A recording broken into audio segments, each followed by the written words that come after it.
Quero te convidar a ler um texto bíblico no livro de Gênesis, no capítulo 28, a partir do versículo 16. Eu já até falei sobre esse assunto aqui, mas o Senhor o trouxe de volta à minha memória quando o pastor me pediu para trazer esta palavra ofertória. 28, 16, Gênesis 28, 16, que diz assim: Despertado Jacó do seu sono, disse: Na verdade, o Senhor está neste lugar, e eu não o sabia. E temendo disse: Quão temível é este lugar, é a casa de Deus, a porta dos céus. Tendo-se levantado Jacó cedo, de madrugada, tomou a pedra que havia posto por travesseiro e a erigiu em coluna, sobre cujo topo entornou azeite. E ao lugar, cidade que outrora se chamava Luz, deu o nome de Betel.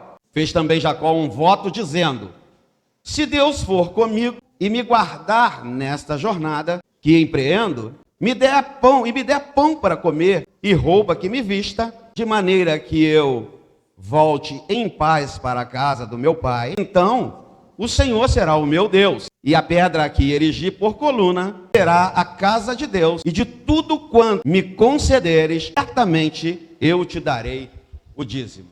É um voto que Jacó faz com o Senhor. E nessa noite, eu convido tenho a ousadia de convidar a ofertar e a dizimar só aqueles que são prósperos. Mas você vai entender comigo nesse texto a prosperidade. E aí você vai sentir o desejo de ofertar, de dizimar, de fazer, de dar oferta especial e essas coisas mais. Por quê? Porque o texto nos diz, que Jacó está num momento de dificuldade. Jacó está num momento de transição na vida. Após ter tomado a bênção fraudulentamente do seu irmão, e o seu irmão se revoltar contra ele, Jacó foge da casa de seu pai, vai para um lugar de parentesco seu. E nesta jornada, Jacó está numa transição na sua vida. E ele está fugindo, na verdade.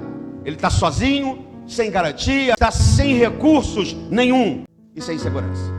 Então Jacó, ele para num determinado lugar, ele pega uma pedra e faz de travesseiro, cansado que estava, para num determinado lugar, em meio ao deserto, pega uma pedra, faz de travesseiro, tão cansado que estava, e dorme em cima de uma pedra. Não é fácil não, irmão.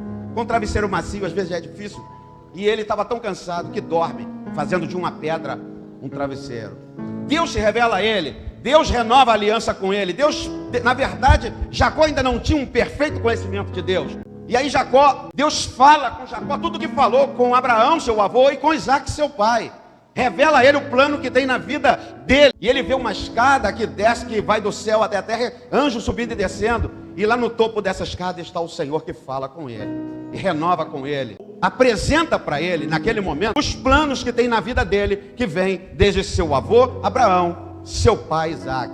Então, Jacó, após ter esta visão, essa visão em sonho, Jacó desperta do teu sonho, e então Jacó, despertado do seu sonho, ele diz essa frase que nós lemos. Na verdade, ele diz assim: na verdade, o Senhor está neste lugar, e eu não o sabia. Jacó não sabia, Jacó não conhecia verdadeiramente a presença de Deus.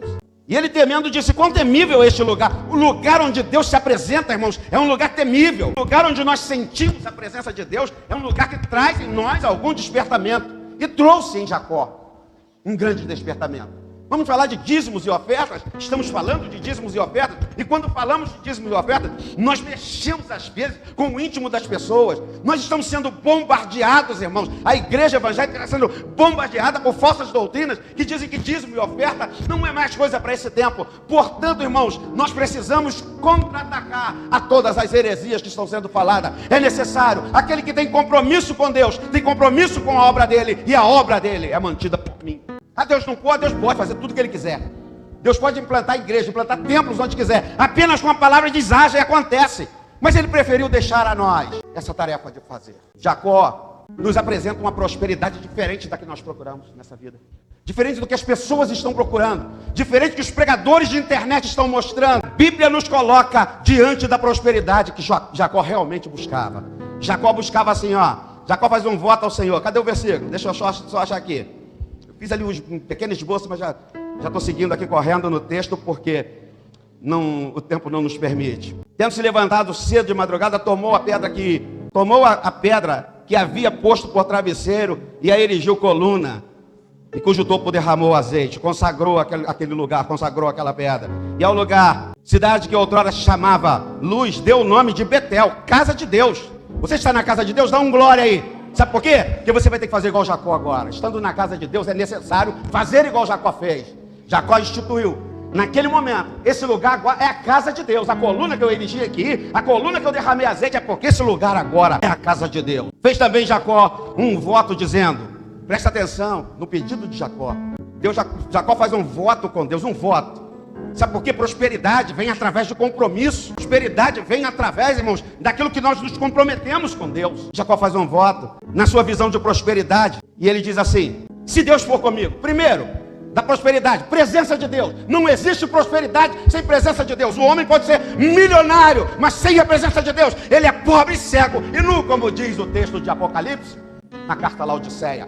Pobre, cego e nu é o homem que não tem a presença de Deus. Pobre, cega e nua é a igreja onde Jesus está fora dela. Sem a presença de Jesus não existe riqueza. Por isso Jesus diz à igreja de Laodiceia, aconselho-te que de mim compres ouro puro para te enriqueceres. Sem presença de Deus não existe prosperidade. Presença, se Deus for comigo e me guardar, proteção. Jacó pede proteção. Presença de Deus, proteção. É a nossa prosperidade. É a prosperidade que Jacó nos ensina. Proteção. E me guardar na jornada que empreendo. E me der pão para comer. Quantos aqui comeram hoje? Quantos aqui comeram? Você é próspero, você é próspero. Já pode ofertar, já pode dizimar, já pode abrir a mão, já pode dar oferta especial. Porque você é próspero. Já comeu hoje. E pão para comer e veste que me vista. Isso aí já está confirmado. É todo mundo vestido, bem vestido aqui. De maneira que eu volte em paz para Pai. Ele pede paz. Não há prosperidade sem paz. Não há prosperidade sem paz, irmãos. Ele pede paz. De maneira que eu volte em paz para a casa de meu pai. Então, o Senhor será o meu Deus. A partir disso, dessa visão que ele tem, que o Senhor se revela a ele, e ele faz um voto e pede a Deus. As coisas realmente Deus deu a ele. Vai provar, eu sou o Deus de sua vida. Faça votos com o Senhor, querido. Para que o Senhor se revele a você. Te mostre como Deus da sua vida. E te faça prosperar. E a pedra que erigi por coluna será a casa de Deus. E de tudo quanto me concederes, certamente te darei o dízimo. Faça voto de devolver seu dízimo com fidelidade. Faça voto de ofertar com fidelidade. E você vai ver o que Deus vai fazer na sua vida. Porque Jacó partiu pobre, indefeso, sem proteção. Deus foi com ele nesse caminho. Jacó estava totalmente para baixo financeiramente. Saiu da casa de seu pai sem nada, caminhando para um lugar onde Deus lhe daria as esposas e um sogro que o enriqueceu. Tentou empobrecê-lo, tentou prendê-lo ao trabalho, mas Deus libertou Jacó. E Deus fez de Jacó um homem próspero, que voltou com muita prosperidade, muita riqueza. Eu não sei se você busca riqueza, se a sua visão de prosperidade é essa, mas eu sei que o que Deus pode te dar presença dele, proteção. Deus pode te dar pão para comer, Deus pode te dar veste para te vestir e paz para que tu vivas bem nessa terra e sinta-se próspero. Logo, irmãos, não podemos mais prosseguir. Então vamos parar aqui, por aqui mesmo. Bendito e eterno Deus, louvado seja o teu nome por tudo quanto tens feito em nossas vidas. Ó Deus, o texto que nós lemos agora nos mostra o Senhor se revelando a um homem que ainda não te conhecia. A partir, Senhor, dessa revelação e desse conhecimento que Jacó teve contigo, a partir dele ter ouvido a tua voz, ter tido a experiência com ele, gerou nele um compromisso, Senhor meu Deus, de fazer voto contigo. Voto de fidelidade. Voto de fidelidade. E ele te pediu, Senhor, tão somente como visão de prosperidade para esta vida, ele te pediu a tua presença, a tua proteção. Senhor, o pão para comer diariamente. E ele pediu, Senhor, a veste que vestisse o seu corpo. E paz ao retornar. Senhor, o Senhor olhando para este pedido, Senhor, para essa visão de Jacó de prosperidade, o Senhor que já tinha plano na vida, Senhor meu Deus, planos na vida do seu avô, do seu pai, e também na vida dele, de Jacó. O Senhor cumpriu, Senhor, tudo aquilo, Senhor, que tinha prometido a seu avô Abraão, a seu pai Jacó. E o Senhor faz na vida de Jacó, no momento em que Jacó tem uma experiência contigo e assume compromisso contigo. Senhor, nós assumimos o compromisso contigo de sermos dizimistas fiéis e ofertantes fiéis. Meu Deus, e se alguém dentro desse templo ainda não consegue, Senhor, exercer essa fidelidade, Deus, Tu és poderoso para mudar este quadro. Tu és poderoso, Deus, para ajudar esse meu irmão ou essa minha irmã, Senhor, meu Deus, através de uma experiência contigo, Senhor, acreditar da grandeza do Teu poder, que Tu és o Deus da prosperidade e que nos faz prósperos. Jacó foi na jornada que empreendia. Senhor, tentaram o prejudicar grandemente, mas o Senhor não deixou, porque o Senhor estava com ele, deu proteção. E continuou, Senhor, mantendo a Tua palavra sobre a vida de Jacó, que voltou em paz para a casa de seu pai, ó Deus querido, cumpriu os Teus propósitos e se tornou pai de uma grande nação, ó Deus, pela qual ainda hoje nós somos influenciados. O nosso Salvador vem da descendência de Jacó. Por isso, Senhor, nós te agradecemos e te pedimos, Senhor, abençoa os Teus filhos e filhas que estão contribuindo neste momento com a sua adoração financeira. Derrama o Teu poder sobre eles, a Tua graça, em nome do Senhor Jesus.